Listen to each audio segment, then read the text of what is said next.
स्वामीनारायण स्वामीनारायण स्वामीनारायण जय स्वामीनारायण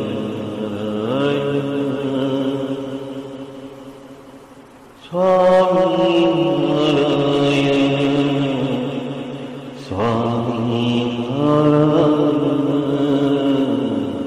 स्वामीनारायण जय स्वामीनारायण स्वामीनारायण जय स्वामीनारायण स्वामीनारायण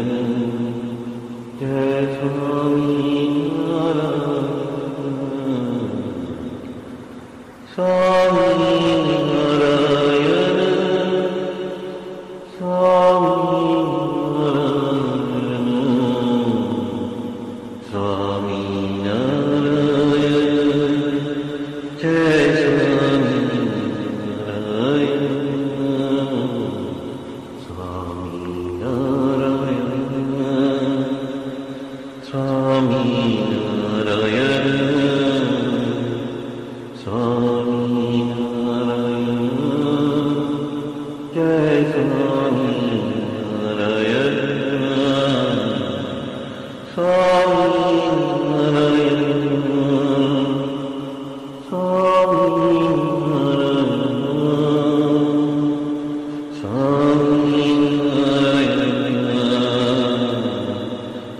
स्वामीनारायण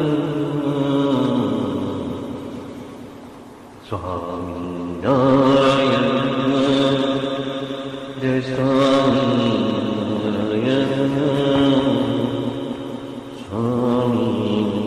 स्वामीनारायण जय स्वामीनारायण। सहजानंद स्वामी महाराज की जय जय जय। धाम धामी मुक्तो की जय जय जय। सर्वगुणातीत सत्पुरुषों की जय जय जय। जे उत्पत्ति तथा स्थिति लय करे वेदो स्तुति उच्चरे। जे नारोम सुछिद्र मानुषम ब्रह्मांड कोटि हरे। माया काल रवि शशि सुरगण आज्ञान लोपीक्षण। एवाक्षरधामनाधिपति श्री स्वामीनारायण। महाध्यानाभ्यासं विदतमजस्त्रं भगवत पवित्रे सम्प्राप्तं स्थितिमतिवरेकान्तिकवृषे। सदानन्दं सारं परमहरिवार्ताव्यसनिनं। गुणातीतानन्दं मुनिवरमहं नौमि सततं। साध्यो अष्टांगयोग प्रगट हरितनी प्रीति माटे प्रयत्ने। शोधी वेदांत तत्व सकल ग्रही लिधा जेम सिंधु तिरत्ने। आदि व्याधि उपाधि प्रणत जनतणी ताड़ी कीधी समाधि।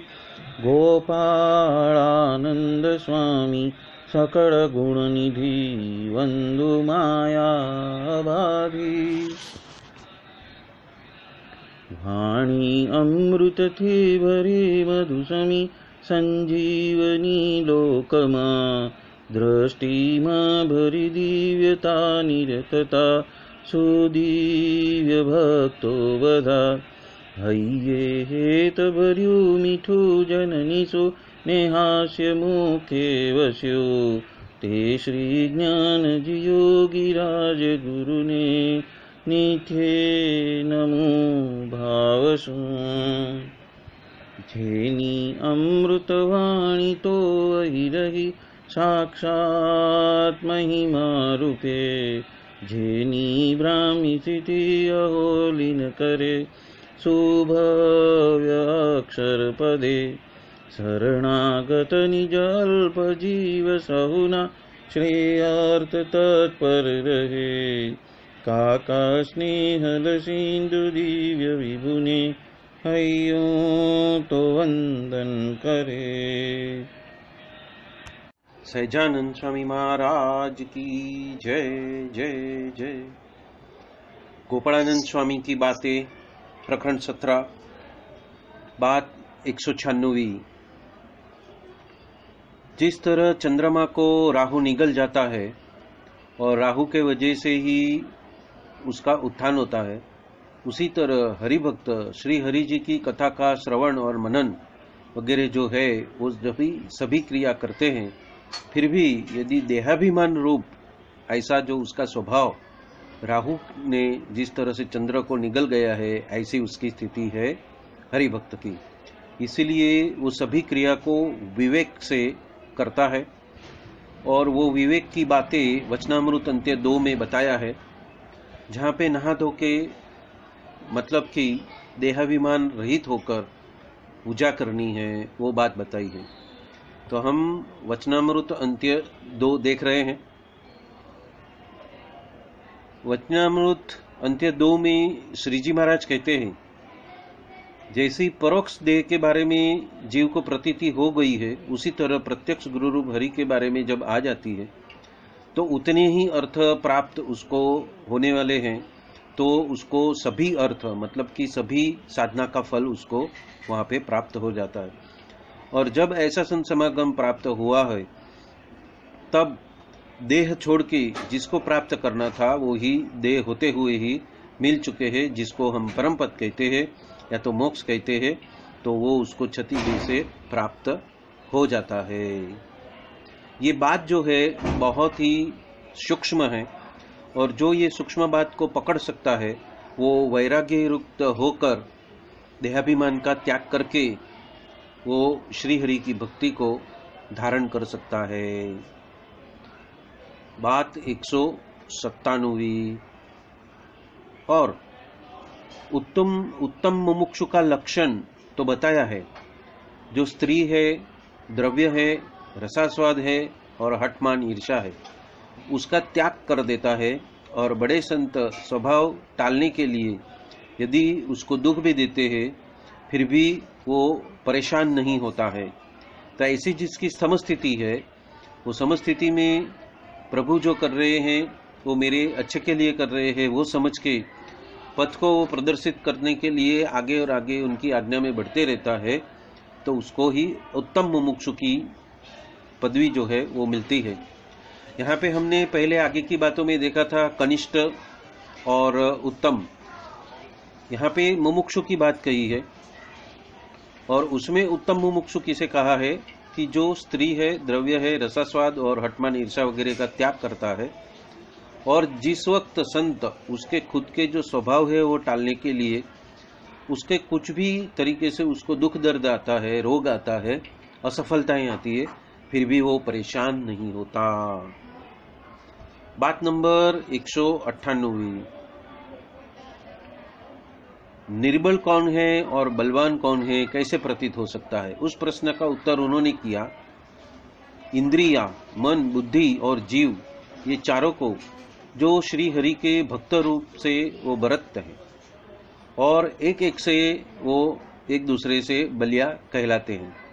उसकी विगत इस तरह से है कि यदि कोई तो परदेश में जाता है और वहाँ ही बस जाता है, और कोई तो घर में ही रहता है, और कोई तो बुद्धि का उपयोग करके निश्चय करता है और तत्पश्चात वो क्रिया को करता है। उसी तरह कोई तो सत्ता रूप से बरतता है और कोई तो नित्य प्रलयादिक करके सभी पदार्थ को नाशवंत और असार जानकर तथा वैराग्य को ग्रहण करके श्री हरि जी के बारे में दृढ़ प्रीति करता है, तो वो सभी से बलिया है। यहाँ पे जो बात कही है कि सभी सत्ता रूप सामर्थ्य होने के बावजूद, अभी ये सत्ता रूप में कौन कौन से सामर्थ्य आते हैं? वो सभी सत्ता रूप सामर्थ्य होने के बावजूद उस सब का त्याग करके वो क्या करता है कि देह सत्ता, धन सत्ता, बुद्धि कौशल्य, राज सत्ता, कला कारीगिरी, आत्मसत्ता, दैवी सत्ता, सिद्धियां वगैरह अनेक ऐसी लौकिक, अलौकिक और पारलौकिक सत्ताओं होने के बावजूद जो भक्त सांख्य योग के हिसाब से, मतलब कि सांख्य योग में जो पदार्थ नाशवंत है उसको असार समझते हैं, दोषी समझता है और उसका त्याग करता है, या तो उसके लिए उसका जो संकल्प विकल्प है होता नहीं है, न्यूनाधिक का संकल्प विकल्प नहीं होता है, अच्छा बुरा का संकल्प विकल्प नहीं होता है, वो संकल्प विकल्प से वो पदार्थ के बारे में से बाहर निकल जाता है और वैराग्य को ग्रहण करता है। और आगे की बात में बताया ऐसा स्त्री, धन वगैरह सभी जो 197 बात में बताया वो सभी का त्याग करता है, या तो डिटैचमेंट की अवस्था में, तो स्थित प्रज्ञ स्थिति में रहता है। और ऐसा वैराग्य जो ग्रहण करता है तो ही वो श्री हरि जी की दृढ़ प्रीति कर सकता है, और वो ये सभी से बाकी सब प्रकार के भक्त से वो बहुत बढ़िया बन जाता है और आगे निकल जाता है, उसको जीते जी अक्षरधाम मिल सकता है। पर उसके लिए अखंड अखंड अखंड सद्भाव में, और जो बात नंबर 196 से ये 198 में बताई है उस तरीके से यदि वो बरत सकता है, यहाँ पे बरतने की बात है, ज्ञान एक बात है और वैराग्य रहित होकर बरतना वो दूसरी बात है। तो वहां पे ये स्थिति की बात कही है कि आप ऐसी स्थिति में आप स्थिर हो चुके हो, आप स्थित प्रज्ञ हो चुके हो, उस स्थिति में तो ही वो स्थान आपको परम पद का स्थान जीते जी मिल सकता है। तो इसी के साथ में आज का ये सत्संग हम यहाँ ही संपन्न करते हैं। बोलो सहजानंद स्वामी महाराज की जय जय जय। धाम धमी मुक्तो की जय जय जय। सर्वगुणातीत स्वरूपों की जय जय जय। मुक्ताक्षर पुरुषोत्तम की जय जय जय। आप सभी को जय स्वामीनारायण। पाए लागन सर। जय स्वामीनारायण। जय स्वामीनारायण। जय स्वामीनारायण सभी को। आने वाली 7 तारीख और गणेश चतुर्थी की सभी को शुभेच्छा। हाँ जी, जय स्वामीनारायण। आज हम ले रहे हैं गोपालानंद स्वामी की बातें, प्रकरण 17वां, विवेकी पुरुष के लक्षणों की बातें। यहाँ पे गोपालानंद स्वामी विवेकी पुरुष की बात कर रहे हैं। तो अभी के वर्तमान समय में विवेकी पुरुष कौन है? जो गरजू है। गरजू किसके लिए है? कि स्वयं को एकांतिक धर्म में उसको स्थापित करना है, जीते जी अक्षरधाम को पाना है, और जो मोक्ष के लिए धर्म नियम में प्रवृत्त है, सजग है, जिसने अपने लक्ष्य को निर्धारित कर दिया है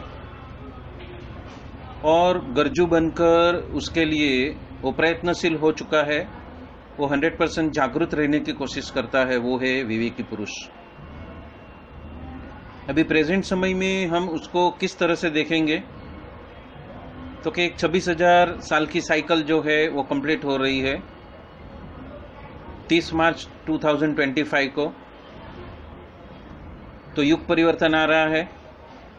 दूसरी एक साइकिल है सूर्य की सतह के ऊपर अग्नि की लपटें 200 मीटर से लेके 1 किलोमीटर तक बाहर निकलती है।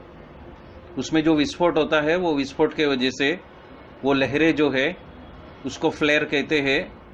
उसका 11 साल का एक समय होता है।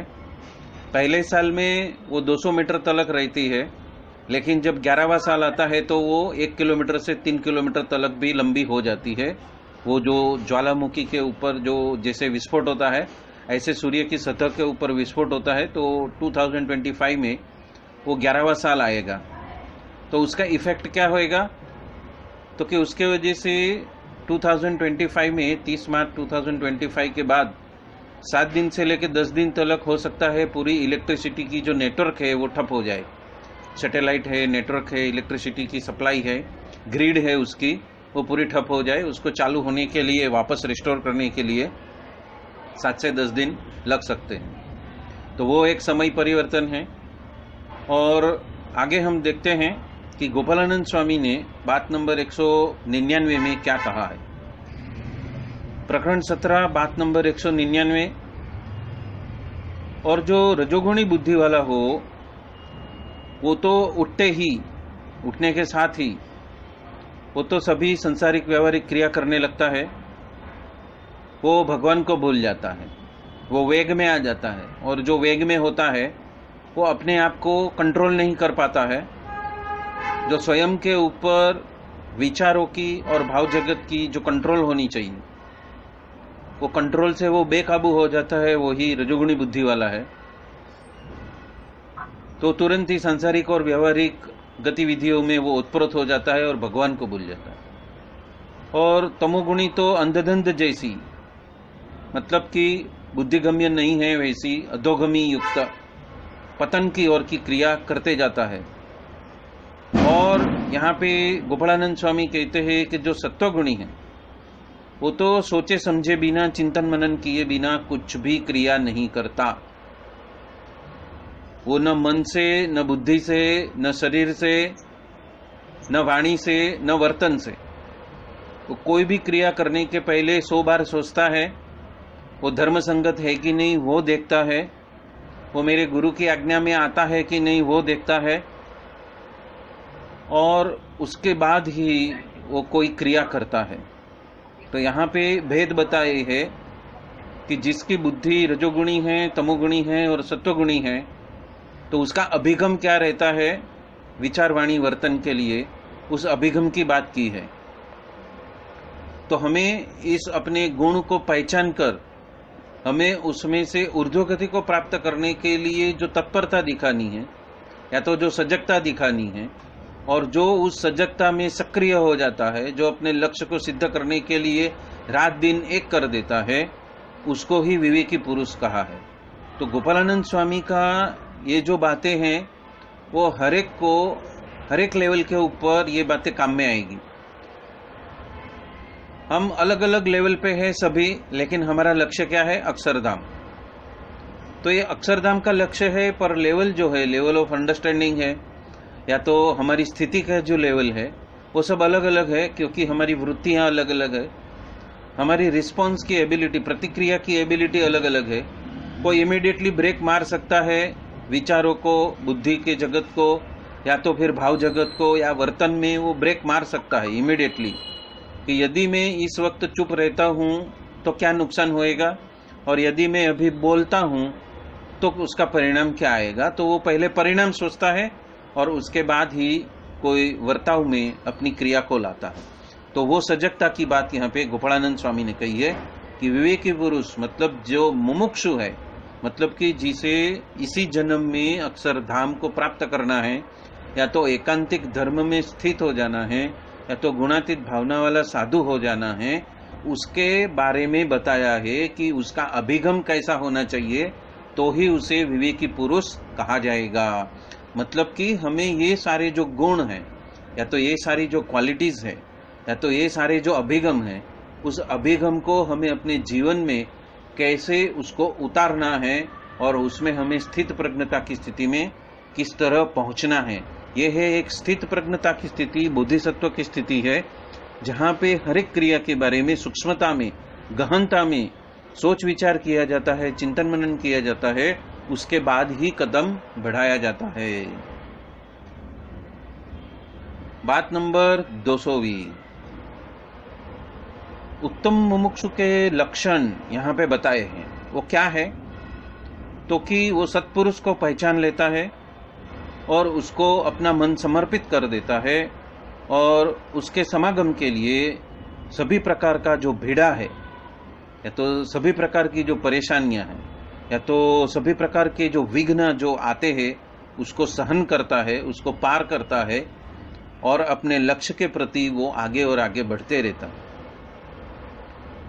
कोई उत्तम विषयों के बारे में वो लोभ लालच करे भी तो भी वो उसमें ओतप्रोत नहीं होता है, वो लोभ लालच में गरकाव नहीं हो जाता है। क्षणिक के लिए वो शायद लोभ लालच में आ जाए, पर अपने प्रति वो इतना सजग है कि वो तुरंत वो चिंतन मनन करके अपनी लोभ लालच से वो वापस आ जाता है और स्थित प्रज्ञता में स्थित हो जाता है।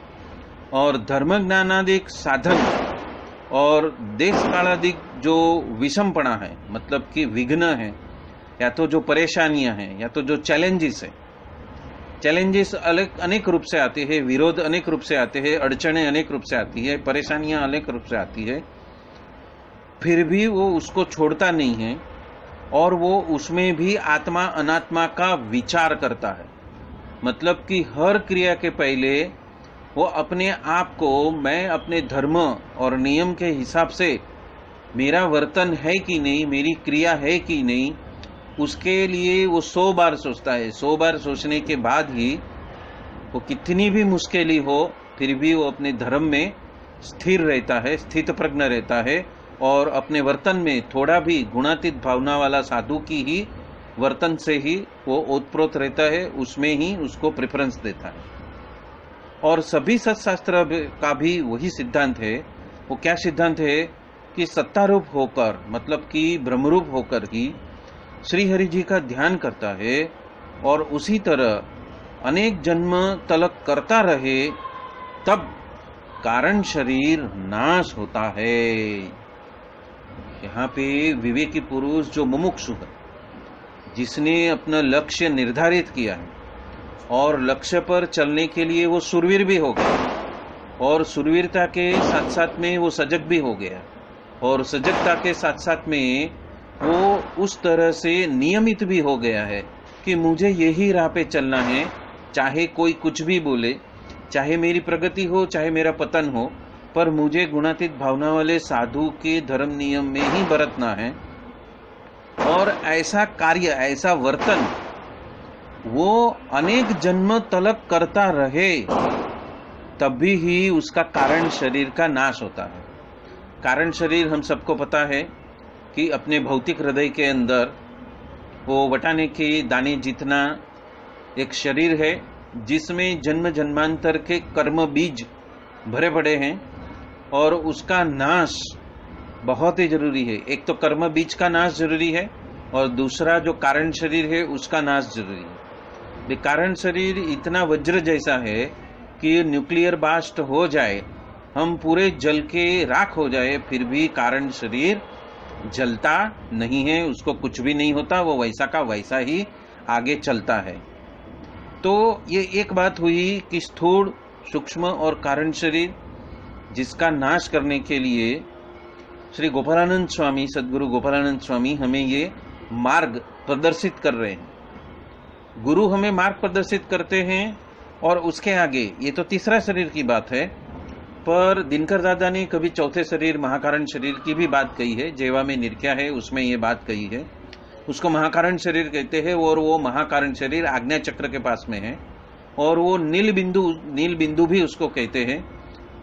और वो नील बिंदु, जो बिंदु जितना शरीर है,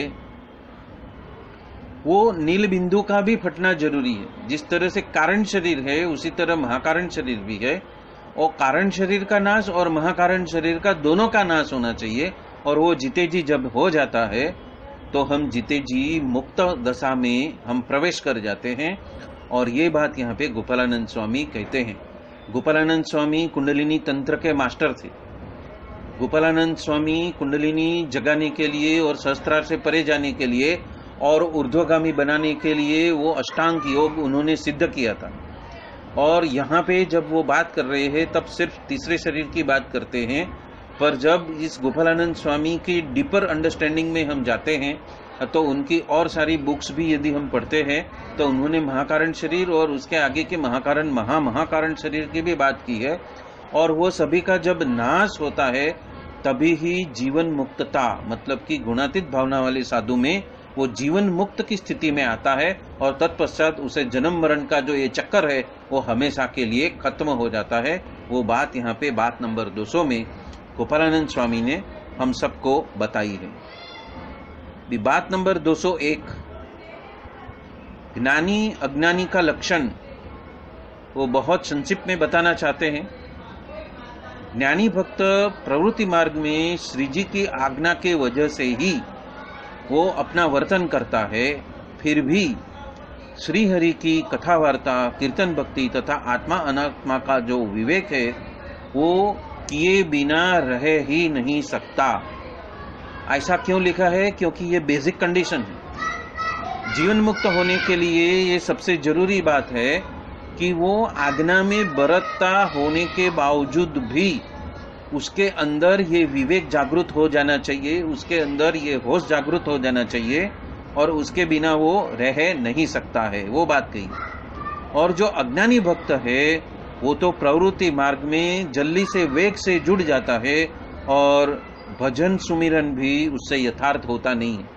मतलब कि जो अपना जो सेंटर पॉइंट है, मतलब कि अपनी जो सजगता है कि मैं ब्रह्मरूप हूँ, वो मेन फोकल पॉइंट से भी वो दूर हो जाता है, वो मुख्य केंद्र बिंदु से भी वो दूर हो जाता है।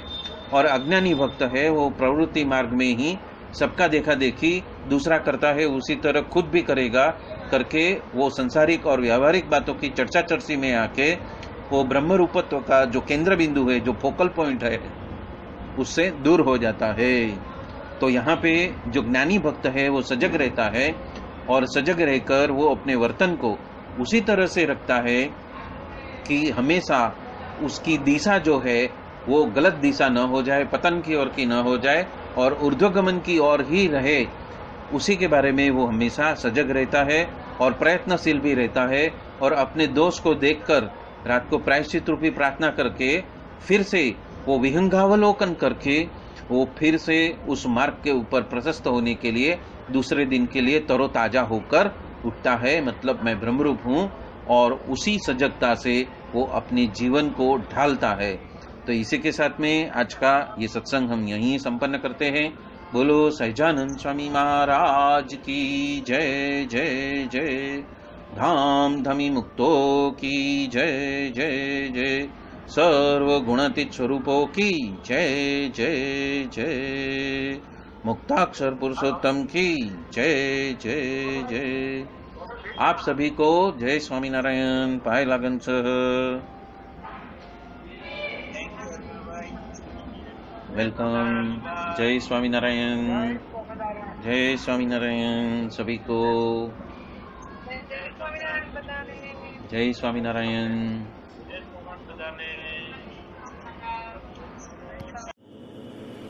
Swami Narayana.